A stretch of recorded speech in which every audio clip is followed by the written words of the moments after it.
Pakistan's Prime Minister has called the meeting of National Command Authority. This is the top body responsible for Pakistan's nukes. This is the first time such a meeting is called since 2019. So, what if Pakistan dares to use its nukes? Our next story explains how India is one of 4 nations in the world to have a nuclear triad.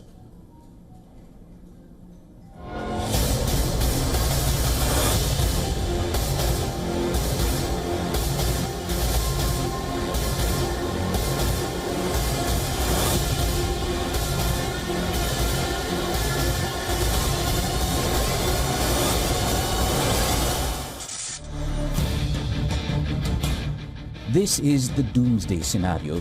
In a strategic miscalculation, Pakistan's military command issues an order that no nation should consider.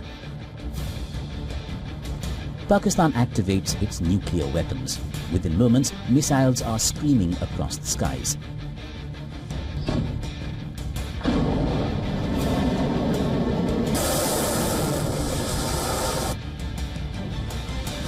The incoming missiles face India's advanced anti-missile defense systems, a mix of both homegrown and foreign origin systems.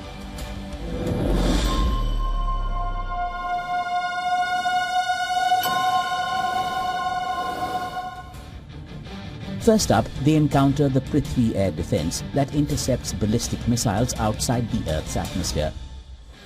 Next comes the indigenous missile advanced air defense that intercepts and destroys targets in the lower atmospheric layer. This is followed by the Akash missile system that hits aerial targets up to 30 kilometers. And finally, India has the Russian S-400 that can take on a wide range of aerial threats, including ballistic and cruise missiles.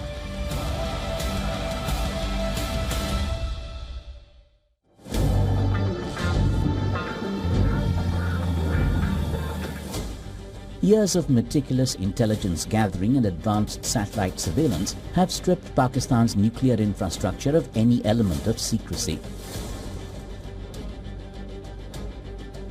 India's war plans have precisely factored in each silo, mobile launcher and weapon storage facility. Strategically positioned, Pakistan's nuclear missiles are hidden in fortified garrisons and underground facilities.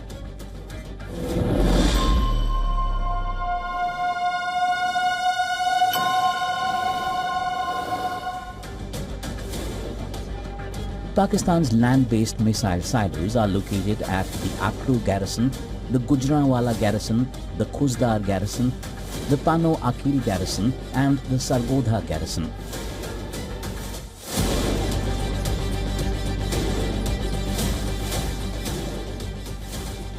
Pakistan has placed its nuclear-capable bombers at the Minhas airbase, the Shehbaz airbase, the Rafiki airbase and the Masroor airbase.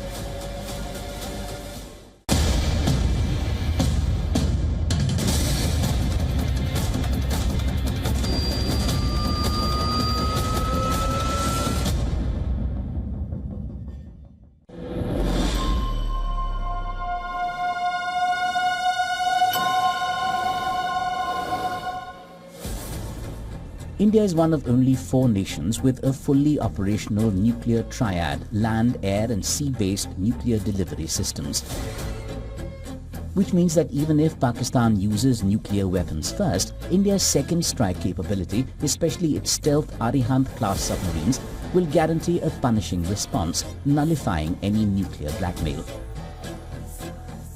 Pakistan, we have seen over the years that if you compare the Pakistan Army and the Indian Army, and if you compare their conventional strength, you will find that the Indian Army is twice as strong as the Pakistan Army, whether in terms of air power, land power, or naval power. So the country which can't match you conventionally has to resort to this nuclear rhetoric. And that is what we are seeing from Pakistan.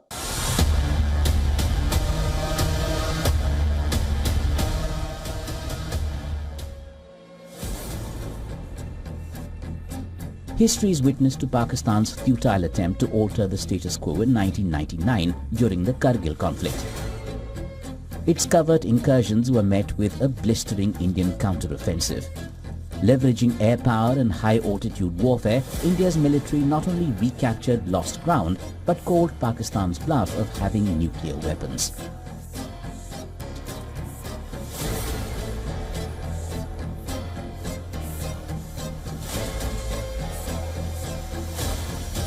Former Indian Defence Minister George Fernandes once put it bluntly, "There will be no Pakistan left when we have responded." He wasn't bluffing. The former Defence Minister was underscoring a truth that still holds.